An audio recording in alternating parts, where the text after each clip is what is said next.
Saya punya strategi adalah Indonesia Incorporated. Yang besar, yang kuat, yang menengah, yang kecil, yang kurang, semua bekerja sama.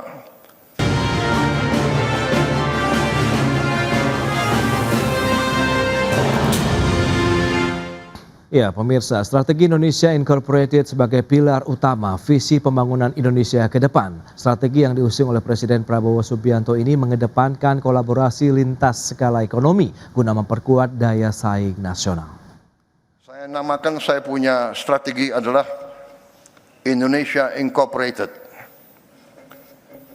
Yang besar, yang kuat, yang menengah, yang kecil, yang kurang, semua bekerja sama. Yang besar maju, tarik, yang kurang kuat. Yang kuat tarik, yang lemah. Pemerintah yang bersih dan adil, bantu yang paling lemah dan paling miskin. Kita bangkit bersama. Indonesia insya Allah nanti bukan saja raksasa yang tertidur, tapi kita harus bangkit menjadi raksasa yang mampu berdiri dan membangun kehidupan yang lebih baik bagi rakyatnya. Demikian pernyataan Presiden Prabowo Subianto saat memperkenalkan konsep Indonesia Incorporate dalam Forum Indonesia Economic Outlook 2026 pada Jumat pekan lalu. Presiden menegaskan 3 pilar utama arah kebijakan ekonomi nasional, yakni kolaborasi lintas skala melalui konsep Indonesia Incorporate, keyakinan terhadap pertumbuhan ekonomi yang kuat, serta komitmen yang teguh terhadap kepastian hukum.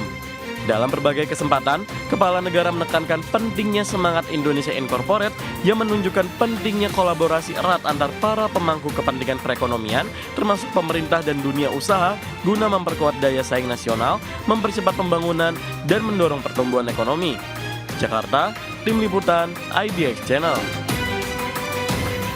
Ya, pemirsa, untuk membahas tema kita kali Indonesia Incorporated, perkuat daya saing dan perekonomian Indonesia, kita sudah tersambung melalui Zoom bersama dengan Bapak Danang Girindra Wardana, Dewan Pakar Asosiasi Pengusaha Indonesia, kemudian Bapak Heri Gunawan, Direktur Next Indonesia Center. Langsung saja kita sapain. Halo, Pak Danang, apa kabar? Sehat, Mas Pras. Baik, terima kasih atas waktu yang disempatkan. Pak Danang, Pak Heri, apa kabar? Kabar baik, Mas Pras. Baik, terima kasih juga atas waktu yang disempatkan. Pak Heri, tadi sudah disampaikan begitu, kalau kita bicara mengenai konteks dinamika dari perekonomian global, kemudian ada persaingan antar negara terkini lah kalau bisa disampaikan begitu. Lantas bagaimana kalau Anda memandang ya terkait dengan definisi terkait urgensi dari penerapan strategi Indonesia Incorporated sebagai strategi pembangunan ekonomi Indonesia? Iya, terima kasih Mas Pras. Menurut saya pernyataan Presiden itu clear ya. Clear bahwa pemerintah ingin mengajak swasta itu bekerja sama menjadi bangunan Indonesia Incorporated, atau kalau kita sebut gampangnya PT Indonesia ya, yang saling bersinergi. Nah, ini kan tujuannya jelas. Pak Prabowo berharap itu Indonesia Incorporated ini mampu mendukung pertumbuhan ekonomi yang ditargetkan dan meningkatkan kesejahteraan masyarakat. Makanya tadi disampaikan bahwa yang besar itu juga mengajak yang menengah dan yang kecil. Nah, karena bukan apa-apa, peran swasta itu sangat vital gitu ya. Begitu juga dengan pemerintah, dan dua-duanya punya peran yang sangat penting. Kalau saya boleh kasih contoh sedikit gini ya. Ini kita ke masa lalu, zaman pemerintahan dulu ketika zaman Pak SBY. Itu waktu itu, ingat gak Blok Cepu? Blok Cepu itu waktu itu, Exxon Mobil itu adalah sebagai technical assistant contract. Nah, seharusnya begitu tugasnya selesai, kan selesai itu Exxon ya.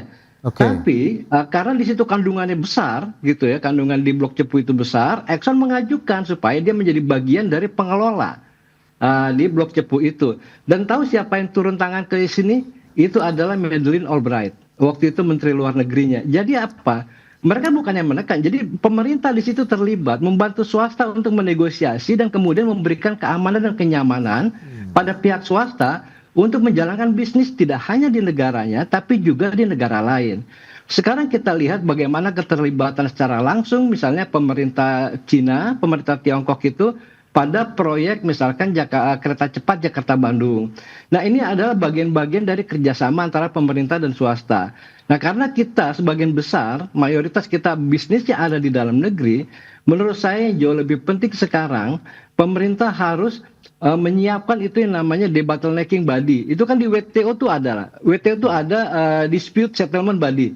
Jadi kalau ada dispute gitu ya antara misalnya katakanlah swasta dengan BUMN, swasta dengan pemerintah, dunia usaha dengan pemerintah. Nah, dispute ini terkait dengan regulasi. Misalnya, karena kan regulasi kita kan tidak satu. Satu pekerjaan itu bisa ada di 2-3 kementerian. Nah, disinilah pentingnya tadi lembaga yang menangani secara permanen kalau ada debottlenecking. Zaman pemerintah SBY itu ada yang kita kenal dengan UKP 4 ya. Nah, kenapa itu terjadi? Sebagai contoh ginilah, ini persoalan contoh kecil aja, mungkin nanti di tempat lain itu pasti lebih banyak. Ketika swasta ingin menambah izin, katakanlah di perkapalan gitu ya, penambahan modalnya itu izinnya kan ke BKPM ya, pemberitahuan ke BKPM bahwa dia akan menambah modal segala macam.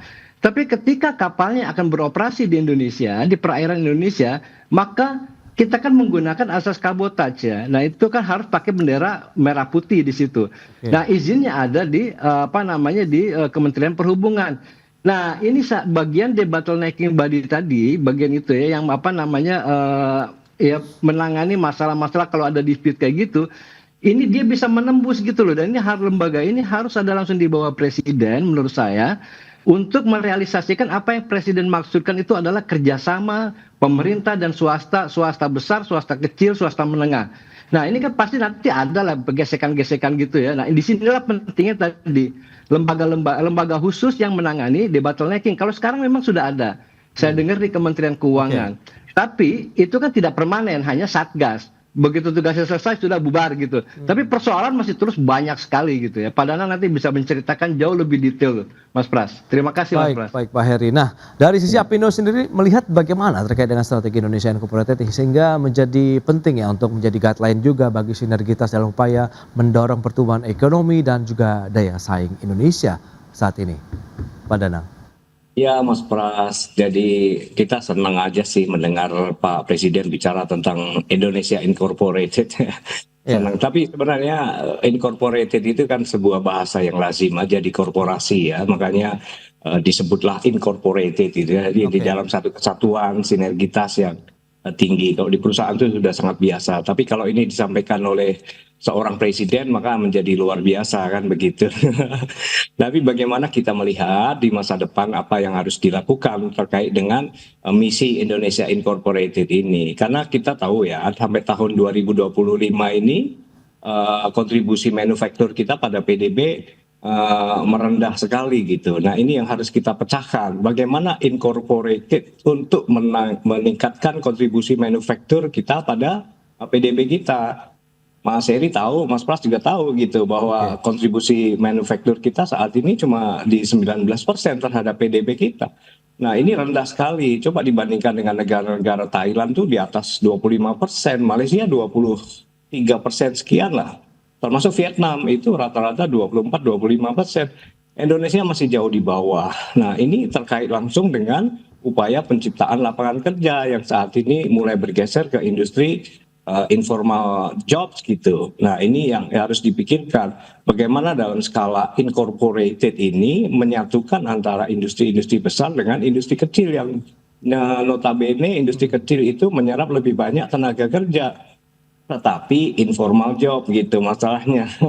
Nah, yang bagaimana ke depan bahwa Presiden perlu menyatukan bagaimana visi itu diterjemahkan ke dalam kerangka teknokratis, dalam kerangka kebijakan. Karena kalau sebatas pidato ini tidak akan mengubah sebuah konstelasi hubungan antara industri besar dengan industri kecil dan konsep kedudukan serapan tenaga kerja yang saat ini kita masih sangat rendah. Nah, bagaimana ini harus menjadi bagian penting di dalam proses-proses pembuatan kebijakannya atau regulatory making. Karena tidak selesai, Mas, hanya sekedar sebuah pidato. Jadi kami sangat senang dengan semangat ini, tetapi mohonlah ini segera diwujudkan ke dalam konteks teknokratisnya. Oke.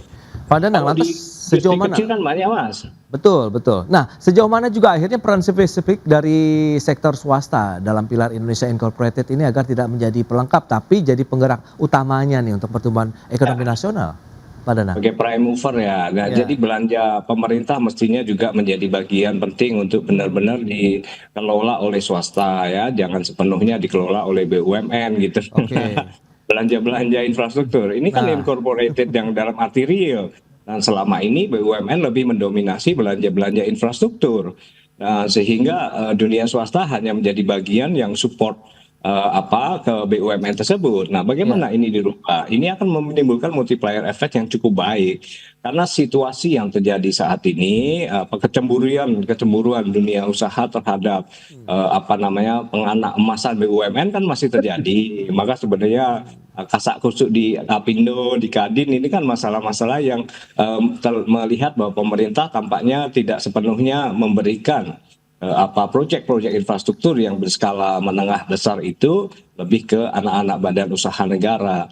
Nah, masalahnya juga adalah ketika badan usaha milik negara itu digabungkan ke dalam Danantara, maka kita juga berpikir bagaimana kontribusi BUMN melalui Danantara itu menjadi stimulus pembangunan karena dividen dari BUMN tersebut atau Danantara tidak lagi menjadi bagian dari APBN. Nah, ini kan konteks makro yang harus kita pikirkan. Bagaimana stimulan belanja negara itu menjadi bagian penting roh dari nyawa incorporated itu, Mas. baik, baik ya itu dia menarik untuk kita cermati. Lantas sejauh mana akhirnya strategi ini bisa menjadi mesin utama untuk pertumbuhan ekonomi Indonesia karena targetnya kan kita tahu ada pertumbuhan 8% di sana begitu di ujung sana. Kita akan bahas nanti di segmen berikutnya, kita akan jeda sebentar Pak Danang dan juga Pak Heri, dan pemirsa tetaplah bersama kami. Ya, terima kasih Anda masih bergabung bersama kami dalam Market Review. Dan berikut ini kembali kami sampaikan sejumlah data. Kita akan cermati bersama seperti apa sih pertumbuhan ekonomi nasional khususnya di tahun 2025 dan negara-negara di kawasan ASEAN lainnya. Ini dia seperti yang bisa Anda saksikan di layar televisi Anda. Kita lihat pertumbuhan ekonomi negara Singapura ini 5% di tahun 2025, kemudian Malaysia 5,2%, Vietnam 8,02%, sementara Indonesia 5,11% untuk pertumbuhan ekonomi kita. Lantas bagaimana dengan target pertumbuhan ekonomi Indonesia? Kita lihat tahun 2025 5,3% diharapkan begitu dari sisi pertumbuhannya. Tahun 2026 ini bisa menyentuh 6%, 2027 7,5%, sampai dengan tahun 2029 kita harapkan bisa tumbuh 8% untuk pertumbuhan ekonomi, sehingga seperti yang diharapkan oleh Pak Danang tadi ada juga penciptaan lapangan kerja sehingga pemerataannya kemudian juga dari Sabang sampai Merauke dan ada kesetaraan antara perusahaan-perusahaan BUMN dan juga perusahaan swasta untuk bisa mendapatkan ya dari kegiatan ekonomi di Indonesia. Kita akan lanjutkan kembali perbincangan bersama dengan Bapak Heri dan juga Bapak Danang Grinda Wardana.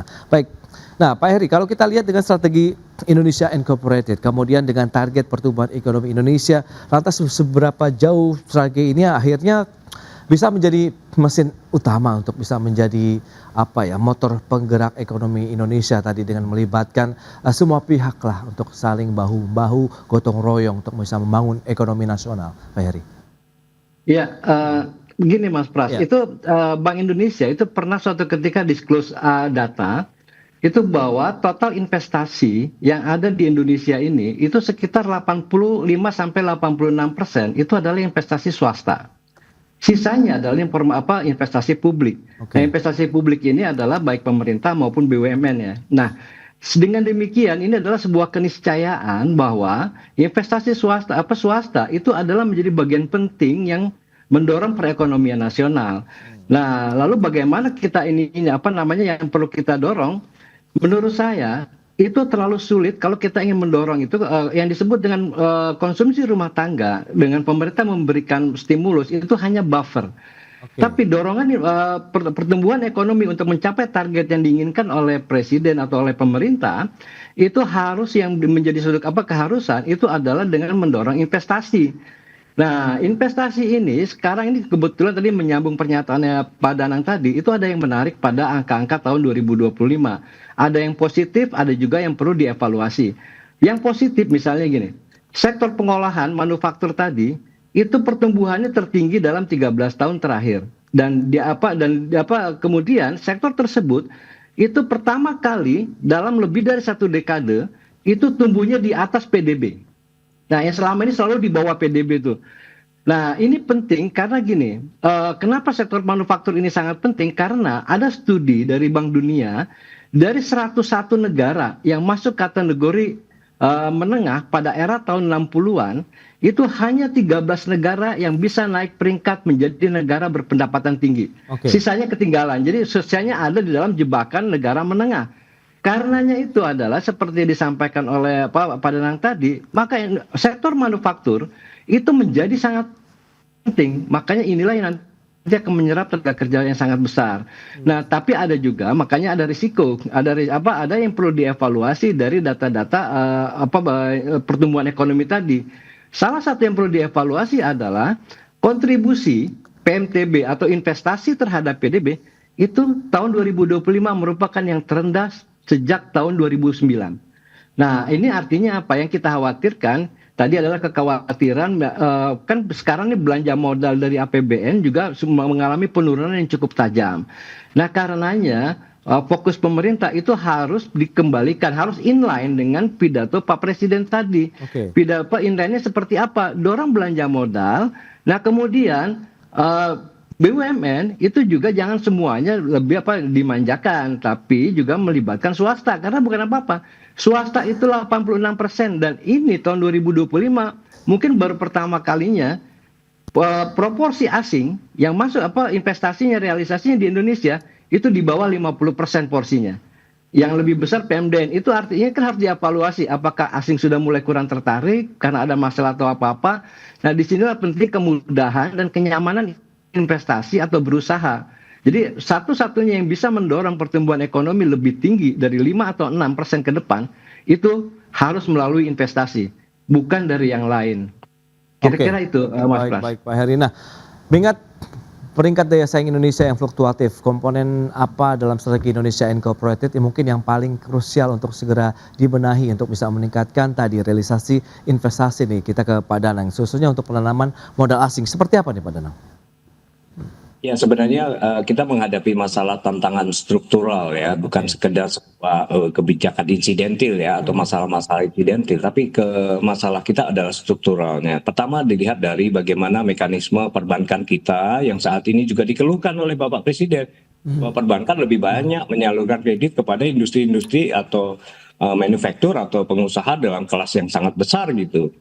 Nah, jadi katanya adalah disebut-sebut ya 80% sekian itu justru kredit perbankan mengalir ke industri-industri yang relatif jauh sudah sangat besar gitu. Nah, sementara serapan tenaga kerja kita 86% di industri kecil yang tidak mendapatkan akses cukup baik terhadap perbankan. Aliran perbankan ke sana tapi industri kecilnya lebih sedikit. Nah, ini yang harus kita pikirkan ke depan, bagaimana kemudian perbankan bisa mengelola sebuah mekanisme penyaluran kredit kepada industri kecil menengah secara lebih rata gitu, secara lebih komprehensif dibandingkan dengan industri besar. Karena kalau industri kecil dan menengah kita tidak mendapatkan saluran kredit, di mana sekarang ini ya ada sekitar 2.400 triliun yang tidak bisa disalurkan oleh perbankan karena mekanisme asas-asas prudensialitas perbankan, tetapi artinya begitu banyak uang kita terpendam di perbankan tidak menjadi sebuah sarana kredit yang produktif gitu. Nah, bagaimana caranya ke depan? Tantangan struktural ini harus diperbaikin supaya industri kecil menengah ini bisa lebih besar atau berkembang lebih besar sehingga pertumbuhan kontribusi manufaktur terhadap PDB kita bisa menaik melalui kebijakan struktural perbankan.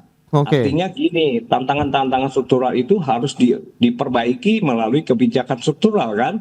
Saya sepakat tadi Pak Heri juga sebutkan terkait dengan upaya-upaya debottlenecking.